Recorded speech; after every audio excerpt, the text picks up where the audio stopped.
not the Panama Canal, nor the Suez Canal. It does not cut across any continent. Nor does it connect two great seas. It is something Guangxi has awaited for hundreds of years. It is the gateway to the sea for the entire southwest China region, and it signals that Southeast Asian and East Asian trade is entering a new phase, one directly linked to Vietnam. For Vietnam, the Binh Loop Canal is both an opportunity and a test. First, Binh Loop here is not the Binh Loop of old Henan, but Binh Loop of China. If one day someone asks what China has built in recent years that most dramatically changed the regional map, the answer might not be a highway, nor a suspension bridge. Twice the length of Bai Shay Bridge, nor a magnificent station, but rather a canal about 130 kilometers long. It may sound modest, but this is actually the first canal in history to give southwest China direct waterway access to the sea, ending centuries of being near the sea and effectively sealess. Just China. Opening straight into the Gulf of Tonkin, where Vietnam is also developing strategic seaports. That's why the media uses unprecedented terms to describe Binh Loop. And why we're here today to talk about this story. What is the Binh Loop Canal?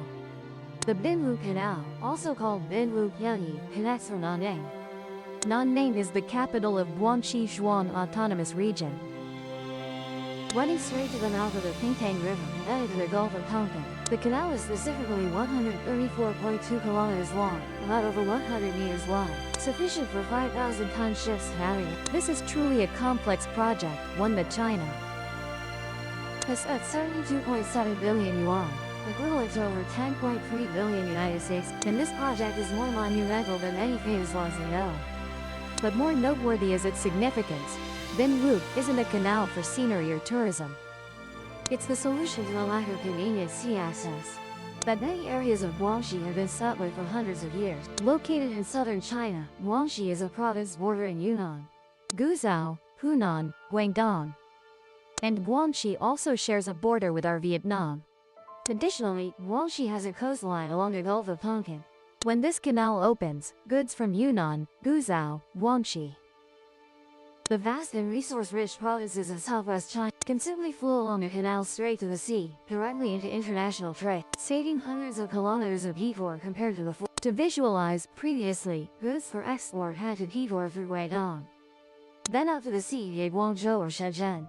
Now, it can just go straight down to the Gulf of Tonkin. If you look at a map, you'll see the difference immediately.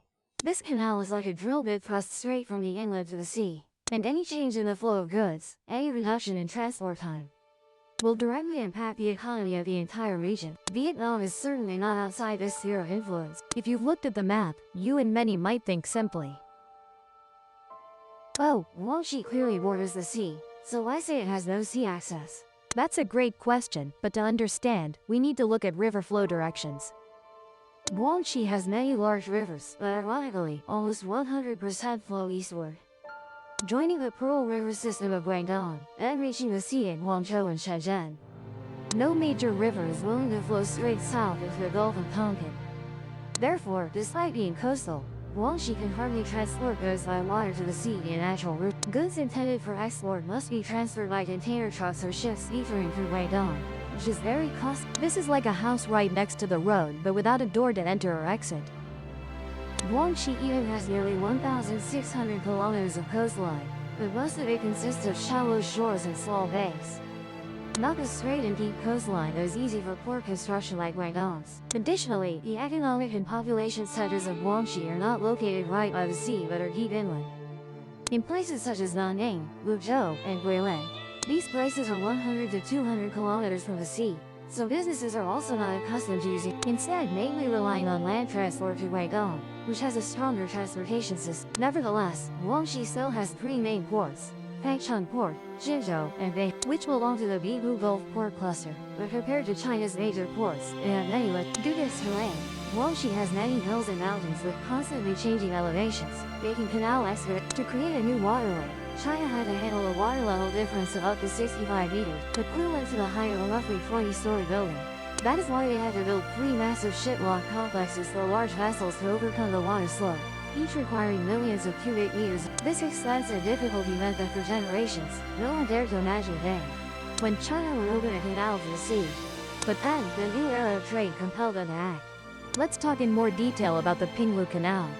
When looking at a map of Guangxi, you will see rivers like leaf veins. And the Pinglu Canal is precisely the leaf stem connecting all those veins to the sea. It connects from Dalian, the political and economic center of Guangxi, to the Pingtang River estuary, linking with the Xizang River system, a major river in southern, then flowing directly into the Tonkin Gulf. This creates an inland waterway allowing 5,000-ton ships to travel from deep inland to the sea and vice versa. From here, goods from Yunnan, Huzhou, and Guangxi only need to be loaded onto ships, flow down the Pinglu, and reach the ocean. It is an economically beneficial equation for China, as the route is hundreds of kilometers short. And of course, no business would fail to consider switching routes because it is highly economically advantageous for them. So, how grand is this canal? 315 million cubic meters of earth and rock were. This number is so large that if dump trucks were used to transport it, it would require over 31.5 million truck trips. And it is even estimated that this 315 million cubic meters is 3 times the amount of earth and rock excavated for the Three Gorges Dam, the world's largest. 5.84 million. That is the number of cubic meters of concrete used, enough to fill over 2,300 Olympic-sized swimming pools. And the concrete pouring was carried out continuously over many years. Mixing and pouring the concrete had to achieve temperature and structure with acid. 3 ship lock complexes, the technical heart of the project. The ship locks here operate like water elevators, lifting or lowering ships to overcome the 65-meter difference. And the investment capital is equivalent to 270 trillion up. With this amount of money, Vietnam could build several large airports, several metro lines, or dozens of large-scale deep water ports. So it's no wonder all of Asia is watching this project. So, what will China achieve when the Pinglu Canal is operational? First, it will save money. They will save about 5.2 billion yuan annually, equivalent to over 730 million US dollars, just in transportation costs, not including other expenses. Next, goods from southwestern China with a total population of over 200 million people will have the nearest route to the sea. With faster and cheaper transportation, the region will attract more factories, more industry, and more transportation and investment areas. And this canal brings the most obvious benefits to Guangxi. Guangxi has the opportunity to become a new center, competing with in the role of a gateway to the sea, especially in the new land-sea trade corridor strategy. The Pinglu Canal plays a vital role, connecting China with Southeast Asian countries, among which Vietnam is the closest and most directly affected. So, how will Vietnam be affected? This is something that maritime transport professionals and strategic planners are very concerned. The Gulf of Tonkin will become a very vibrant and bustling trade area.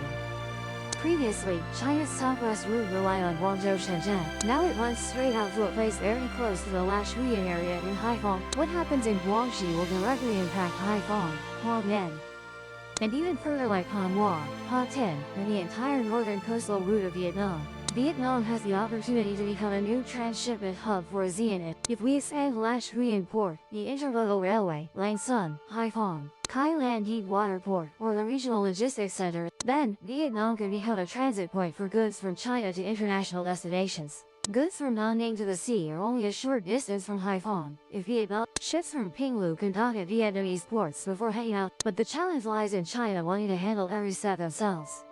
They want to build their own port in Guangxi, want to establish their own sea route, and want to attract ASEAN goods upstream to China. If this happens, Vietnam could lose the cargo flow, which it could otherwise attract. In other words, Pinglu opens opportunities but also creates pressure to develop very quickly. Finally, why is the Pinglu Canal called unprecedented in history? Not because of its length of over 134 kilometers, but because it has changed the transport structure of a vast region covering hundreds of thousands of square, with a population of about 200 million people in China. It opens a sea route for a province that has been restricted for hundreds of years. It helps Chinese goods from the interior reach the sea faster than ever before. It directly impacts Vietnam's port system and trade. It involves earth and rock excavation and construction on a super project scale. If we view China as a body, then Pinglu is like a new blood vessel opened straight to the outside, causing its entire trade flow to change. The Pinglu Canal is nearly 100% complete and will be fully completed in 2026. Many things will change. Thank you for your interest in following this story. If you found it interesting, you can click the subscribe button, turn on the notification bell. Now, it's time to say goodbye.